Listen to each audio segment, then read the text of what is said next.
Hello, my name is Dr. Olivia Sanderfoot, and I am a postdoctoral scholar at the University of California, Los Angeles.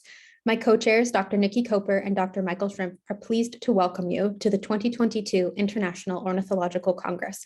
Thank you so much for joining us for our symposium. Today, we will hear from researchers around the world who have been studying avian responses to changes in human activity during COVID-19 pandemic lockdowns. In the spring of 2020, 50% of the world's entire population was under lockdown. Borders closed, air travel and vehicle traffic plummeted, and public life came screeching to a halt. In the midst of this tragedy, communities around the world voiced a shared curiosity. How would wildlife respond to our absence? Initially, there was hope that lockdowns had revealed nature's resiliency, an intrinsic ability to bounce back. We were enraptured by stories of wild animals reclaiming city streets, of clear blue skies and undisturbed waters. And while there is some truth to these tales, recent research suggests that lockdowns were not universally beneficial to birds and other wildlife.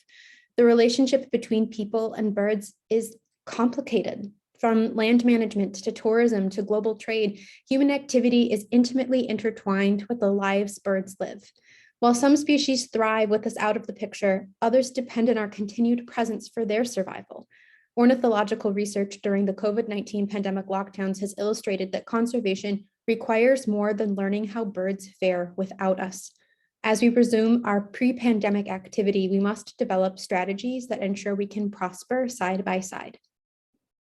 Today, our speakers will highlight key findings from their studies of birds during COVID-19 lockdowns and emphasize the value of their work in generating conservation strategies for a post-pandemic world.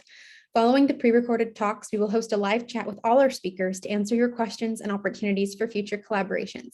Please note that our team has also organized a sister symposium in session 2, which will present a global review of COVID-19 lockdown impacts on birds. We hope you will attend this event as well. Thank you again for your interest in our symposium. Thank you again to our wonderful speakers, and thank you to everyone involved in organizing this year's conference. Without further ado, we present the Anthropause as a natural experiment, leveraging ornithological studies during the COVID-19 lockdowns to develop conservation strategies for a post-pandemic world.